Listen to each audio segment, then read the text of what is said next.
Hi అండి, ఎలా ఉన్నారు? అందరూ బాగున్నారా? ఈరోజు మనం ఇడ్లీ ప్రిపేర్ చేద్దాం. ఇడ్లీనా, ఇది ఎవరు రాదనుకుంటారా? చాలామందికి రాదండి. రాని వాళ్ళ కోసం చూపిస్తున్నాను, వచ్చిన వాళ్ళ కోసం కాదు. ఇడ్లీ కోసం ఒక గ్లాస్, ఏదైనా ఒక గ్లాస్ తీసుకోండి. ఒక గ్లాస్ మినపగుళ్ళు తీసుకుని శుభ్రంగా నీళ్ళు పోసి 2 సార్లు కడిగి పెట్టుకుందామండి. ఎందుకంటే ఇవి నిల్వ ఉండటానికి పౌడర్స్ వేస్తారు కదా, కెమికల్స్. అందుకని కడిగి నీళ్ళు పోసి పక్కన పెట్టుకుందాం. 4 గంటల అంతే సరిపోతుందండి ఇడ్లీకి.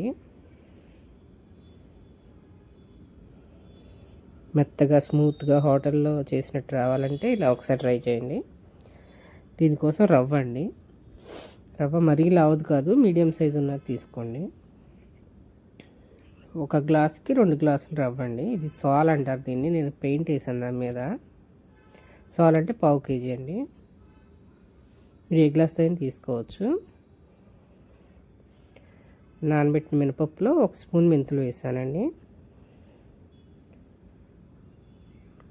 శుభ్రంగా కడిగి 4-5 సార్లు కడుక్కుందాం.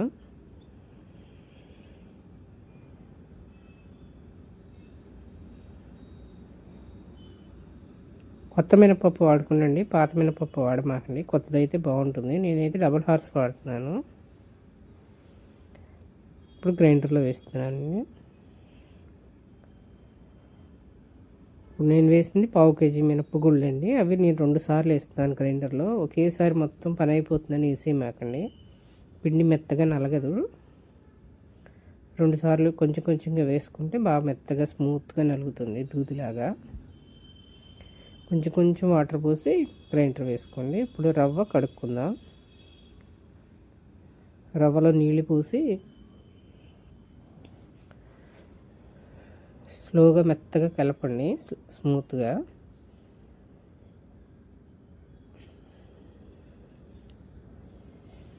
నీళ్ళు పోసి స్లోగా ఉంచుకుందామండి. వెంటనే ఉంచేస్తే రవ్వ అంతా కిందకు వచ్చేస్తుంది. ఒక్క నిమిషం ఆగి రవ్వ కొంచెం కిందకి వెళ్ళాక అప్పుడు నీళ్ళు ఉంచేసి 4 సార్లు కడుక్కోండి. కడిగి పక్కన పెట్టుకుందాం.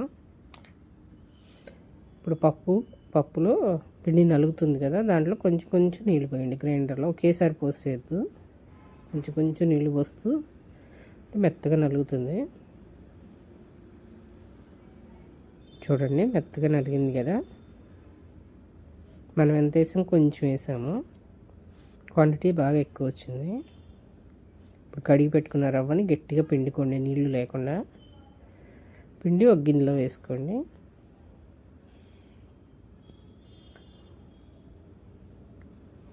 మొత్తం 2 గ్లాసుల రవ్వని అట్లాగే పిండేసి పక్కన పెట్టుకోండి. ఇప్పుడు పిండి చెక్ చేసుకుందాం.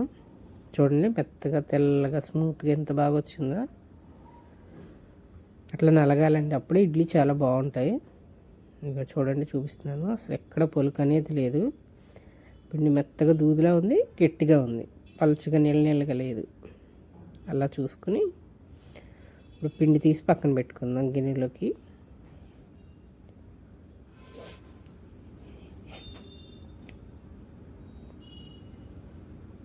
ఇప్పుడు గ్రైండర్లో పిండి అంతా తీసేసుకుందామండి.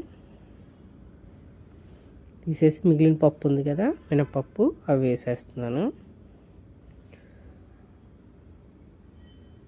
1/2 కేజీ 2 సార్లు వేస్తున్నానండి నేను. మీరు చూసి దాన్ని తగ్గట్టు వేసుకోండి. ఇప్పుడు నా పిండిలో మినపప్పులో రవ్వ బాగా గట్టిగా పిండేసి వేస్తున్నాను.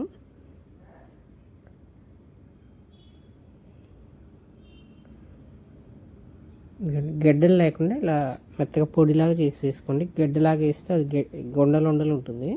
అట్లా నలిపేసి వేయటం వల్ల గడ్డలు లేకుండా ఉంటుంది.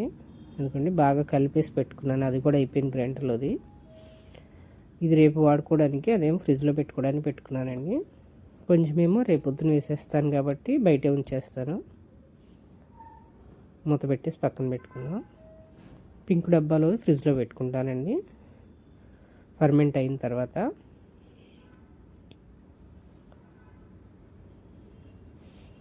4 గంటలు ఉంచి తర్వాత ఫ్రిడ్జ్లో పెట్టుకోండి. చూడండి, 4 గంటల తర్వాత ఫర్మెంట్ అయింది, బాగా పొంగింది కదా.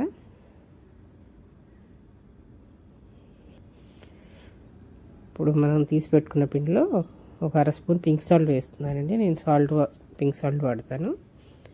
కొంచెం ఉప్పు, కొంచెం నీళ్ళు పోయండి, ఎక్కువ పోయొద్దు. ఎక్కువ పోస్తే పలచగా అయిపోతుంది, ఇడ్లీ మెత్తగా అయిపోతాయి, నీరులాగా. పిండి కొంచెం గట్టిగానే ఉండాలండి. వేసి బాగా కలిపేసుకున్నాం కదా. మీరు ఎప్పుడైతే ఇడ్లీ వేసుకుంటున్నారో అప్పుడే ఉప్పు కలుపుకోండి. కొంచెం తీసుకుని మొత్తంలో కలిపేస్తే పుల్లగా అయిపోతుంది పిండి.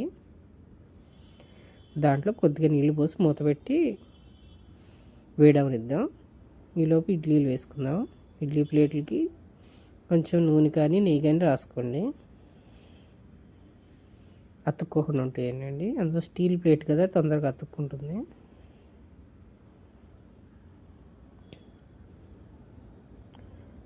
ఇప్పుడు మనం కలిపి పెట్టుకున్న పిండిని ఇందులో వేసుకుందాం.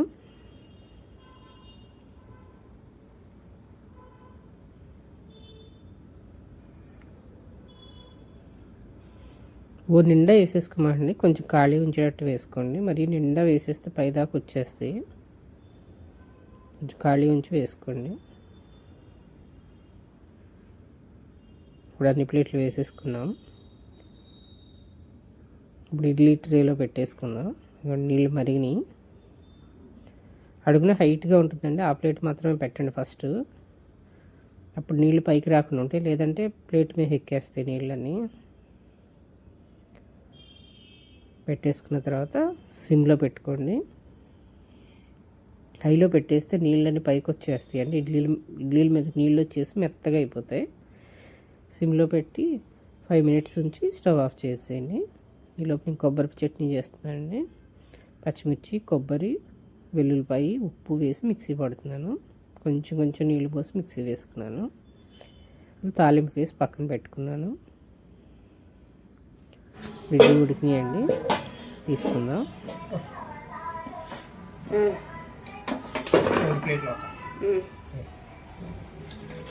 ఒక చిన్న స్పూన్ కానీ గంట కానీ ఏదైనా తడుక్కుని ఇడ్లీ తీసుకోండి.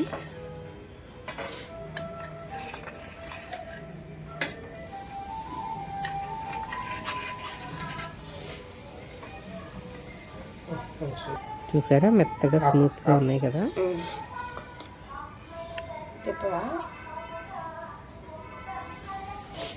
చూపిస్తాం మొక్క. అల్లం పచ్చడి కొబ్బరి చట్నీతో సర్వ్ చేసుకుందాం. అల్లం పచ్చడి వీడియో ఉందండి, అంటే చూడని వాళ్ళు ఎవరైనా ఉంటే చూడండి ఎలా చేయాలి ఏంటని. అంతే అండి, ఇడ్లీ రెడీ అయిపోయింది. నచ్చితే లైక్ చేయండి, షేర్ చేయండి, కామెంట్ చేయండి, సబ్స్క్రైబ్ చేసుకోండి నచ్చితే. Thank you.